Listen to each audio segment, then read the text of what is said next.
Hello student, welcome to my new video. आज का ये वीडियो क्लास 12 के स्टूडेंटों के लिए बहुत ही ज़्यादा इंपॉर्टेंट है, क्योंकि आज के इस वीडियो में हम फिजिक्स के एक मोस्ट इंपॉर्टेंट टॉपिक पर डिस्कस करने वाले हैं, जो आपके बोर्ड एग्जाम में फिक्स है, बार बार पूछा जाता है, जो है विद्युत चुंबकीय स्पेक्ट्रम। और याद रखेंगे, विद्युत चुंबकीय स्पेक्ट्रम जो है ये आपके बोर्ड एग्जाम में 5 मार्क्स में पूछा जाता है। मतलब 5 नंबर वाला ये इंपॉर्टेंट टॉपिक है जिसको आपको तैयार करना है। देख सकते हैं मैंने ये फिक्स है, लिख भी दिया है। देखिए 2015, 16, 17, 18, 19, फिर से 20 में, फिर से 22, 23, 24, मतलब लगातार हम कह सकते हैं ये क्वेश्चन पूछे जा रहे हैं।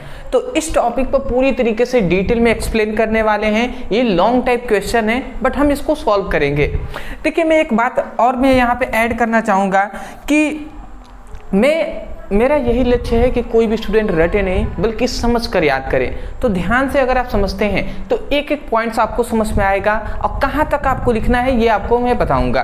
तो चलिए, सबसे पहला हमारा आता है विद्युत चुंबकीय स्पेक्ट्रम। अच्छा, सबसे पहली बात तो विद्युत चुंबकीय स्पेक्ट्रम कोई पूछ दे कि कहते किसे हैं, तो आप क्या कहेंगे? तो देखिए यहाँ पे सिंपल सी बात है, मैंने यहाँ पे लिख दिया है। अब उनको समझिएगा। देखिए जो तरंगे होती हैं, इतनी बेसिक बात है, आपको पता है कि जो तरंगे होती हैं, चाहे वो कोई भी तरंग हो, एक्स किरण हो, एक्स किरण कहे, तरंग कहे, विकिरण कहे, उससे कंफ्यूज नहीं होना है, सभी बात एक ही है। तरंग कह दे, किरण कह दे, विकिरण कह दे, सभी बात एक ही है, ठीक है ना। तो कोई भी तरंगे हैं या कोई भी विकिरण है या किरणें हैं, तो उसका क्या होता है, एक तरंग दैर्ध्य होता है, तरंग दैर्ध्य होता है, ठीक है ना। इतनी बात आपको बेसिक बात पता है कि कोई भी तरंगे हो उनका, तो उनका क्या होगा, एक तरंग दैर्ध्य होता है। तो यहाँ पे बहुत सारे तरंगों को आपस में, जब बहुत सारे तरंगों को आपस में मिलाया जाता है, तो उनको मतलब जब बहुत सारे तरंगों को तरंग दैर्ध्य के बढ़ते हुए क्रम में रखते हैं, तो हमें एक स्पेक्ट्रम प्राप्त होता है। हमें क्या प्राप्त होता है, एक स्पेक्ट्रम, एक हमें स्पेक्ट्रम प्राप्त होता है। स्पेक्ट्रम प्राप्त होता है, और उसी स्पेक्ट्रम को ही हम क्या कहते हैं, विद्युत चुंबकीय स्पेक्ट्रम कहते हैं। मतलब हमने क्या कहा कि जब बहुत सारे तरंगों को तरंग दैर्ध्य के बढ़ते हुए क्रम में रखा जाता है, तो एक हमें स्पेक्ट्रम प्राप्त होता है, और इसी स्पेक्ट्रम को ही हम विद्युत चुंबकीय स्पेक्ट्रम कहते हैं, ठीक है ना। अभी आपको समझ में आएगा। देखिए यहाँ पे हमने परिभाषा लिखा है। देखिए कौन कौन से तरंगों को मिलाया जा रहा है, तो कहा जा रहा है जब गामा किरणें, अब यहाँ पे नाम आप याद रखेंगे। सबसे पहले यहाँ पे नाम है गामा किरणें, फिर से कह रहा है कि एक्स किरणें, फिर से परावैगनी किरणें, फिर से दृश्य विकिरण, विकिरण कहे या किरण कहे, तरंग कहे, इससे कंफ्यूज नहीं होना है। अगला कह रहा है अवरक्त विकिरण, फिर से है माइक्रो तरंगे तथा रेडियो तरंगे। देखिए यहाँ पे 1, 2, 3, 4, 5, 6, 7 तरंगों को आपस में बढ़ते हुए क्रम में हम रख रहे हैं। कौन कौन से, तो जब गामा किरणें, एक्स किरणें, परावैगनी किरणें, दृश्य किरणें, अवरक्त किरणें, माइक्रो तरंगे तथा रेडियो तरंगों को तरंग दैर्ध्य के बढ़ते हुए क्रम में रखा जाता है, तो एक स्पेक्ट्रम प्राप्त होता है, जिसे हम विद्युत चुंबकीय स्पेक्ट्रम कहते हैं। बताइए आपको समझ में आ गया ना।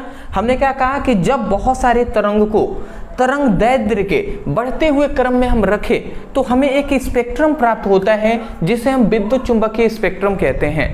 तो बात आपको समझ में आ गया होगा कि ये कौन कौन से किरणें हैं, एक गामा किरणें, एक्स किरणें, परावैगनी किरणें, दृश्य किरणें, अवरक्त किरणें, माइक्रो तरंगे और रेडियो तरंगों को तरंग दैर्ध्य के बढ़ते हुए क्रम में रखा जाता है, तो एक हमें स्पेक्ट्रम प्राप्त होता है, जिसे हम विद्युत चुंबकीय स्पेक्ट्रम कहते हैं। तो बताइए आप, सबसे पहली बात, इतना आप परिभाषा तो कर ही देंगे, कर देंगे ना। चलिए अब हम थोड़ा सा आगे बढ़ेंगे, ठीक है ना।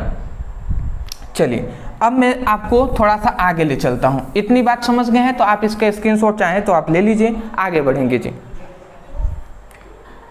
चलिए देखिए, अभी हमने तो इसका टॉपिक स्टार्ट किया है, इतने लिखेंगे तो 5 नंबर नहीं ना मिलेगा, और भी बहुत सारी चीज़ें हैं जिसको हमें जानना है।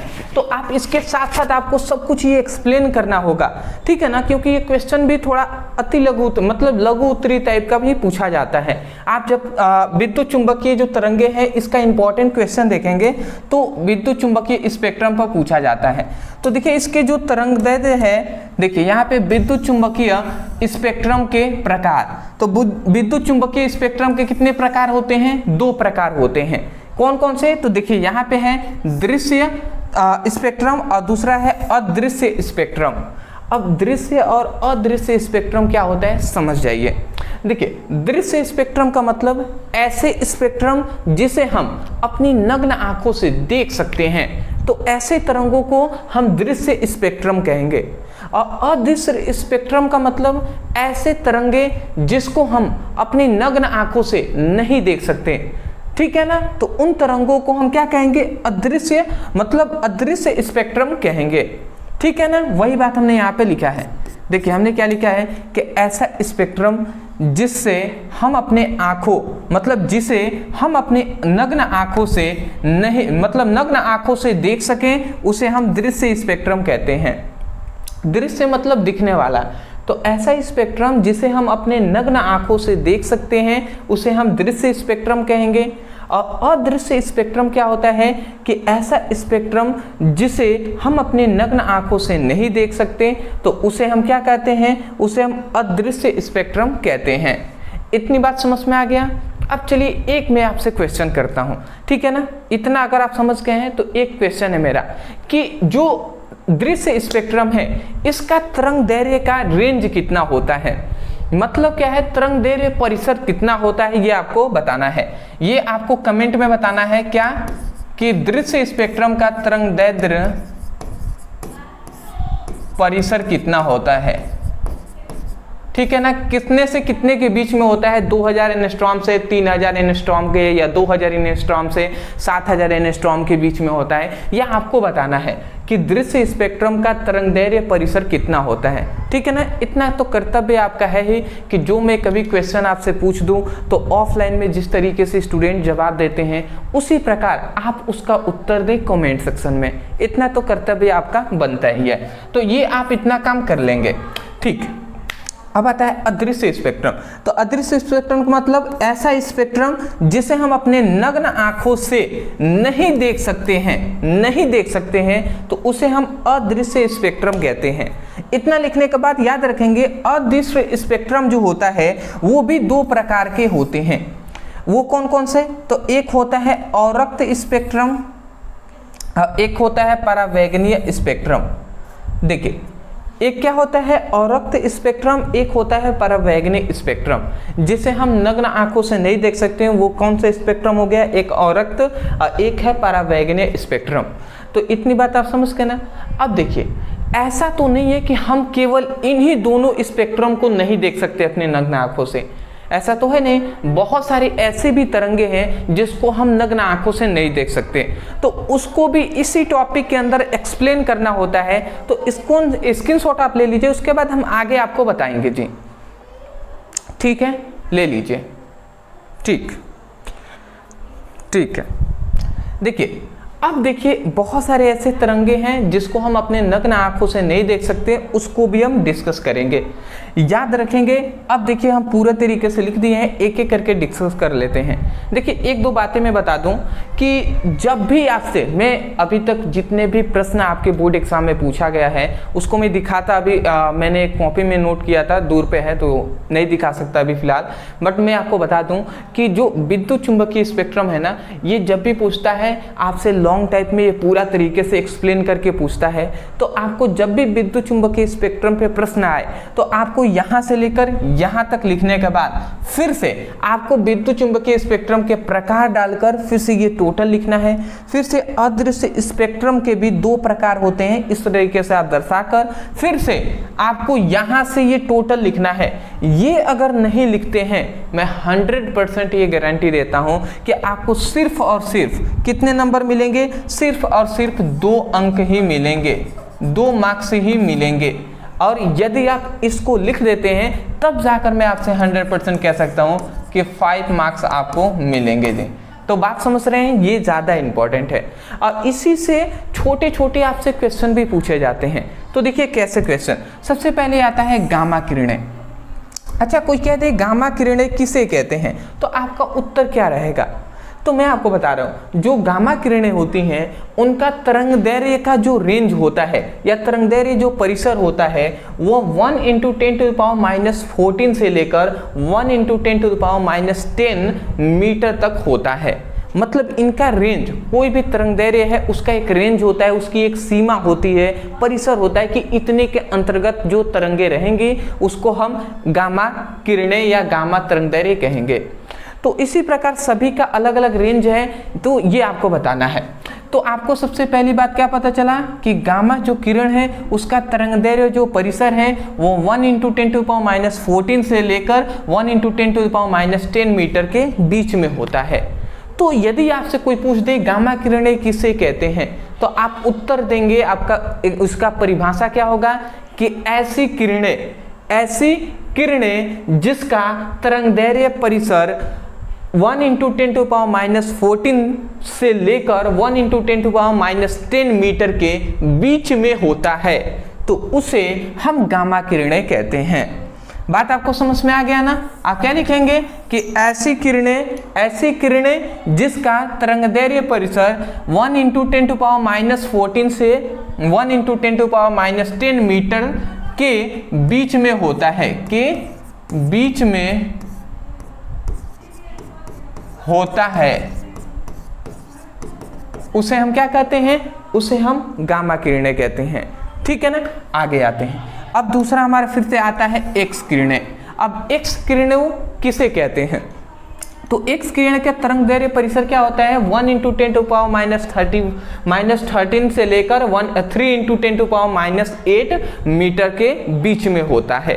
तो इसका भी परिभाषा आप यही कहेंगे कि ऐसी किरणें जिसका तरंगदैर्घ्य परिसर 1 × 10⁻13 से 3 × 10⁻8 मीटर के बीच में होता है, तो उसे हम एक्स किरणें कहते हैं। ठीक है ना? कंफर्म। आगे आते हैं। देखिए, आपको मैंने यहाँ पे शॉर्ट टाइप में ऐसे हमने केवल तरंगदैर्घ्य परिसर लिख दिया है। तो अगर समय कम होगा तो केवल आप इस तरीके से परिसर, आप मतलब तरंगदैर्घ्य परिसर लिख कर शॉर्ट में इतना लिख सकते हैं।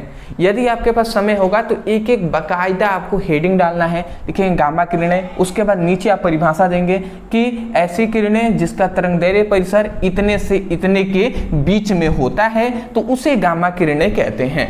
इतना लिखकर फिर से दूसरा हेडिंग डालेंगे एक्स किरणें, फिर से आप बताएंगे। ठीक है ना? इस तरीके से आपको लिखना है। फिर से आता है वैगनी, मतलब परावैगनी किरणें। तो इसका तरंगदैर्घ्य परिसर 6 × 10⁻10 से 4 × 10⁻7 मीटर के बीच में होता है। तो ऐसे ही कहेंगे कि ऐसी किरणें जिसका तरंगदैर्घ्य परिसर 6 × 10⁻10 से 4 × 10⁻7 मीटर के बीच में होता है, उसे हम परावैगनी किरणें कहते हैं। फिर से आता है दृश्य किरणें। तो आप क्या कहेंगे? ऐसी किरणें, मतलब ऐसी विकिरण या किरणें जिसका तरंगदैर्घ्य परिसर 4 × 10⁻7 से 7.8 × 10⁻7 मीटर के बीच में होता है, उसे उस किरण को हम दृश्य विकिरण कहते हैं। अगला आता है हमारा अवरक्त किरणें। अवरक्त किरण कहें या विकिरण कहें, तो आप क्या कहेंगे कि ऐसी विकिरण जिसका तरंगदैर्घ्य परिसर 7 × 10⁻7 से 5 × 10⁻3 मीटर के बीच में होता है, उसे हम अवरक्त विकिरण कहते हैं। अगला आता है माइक्रो तरंगे।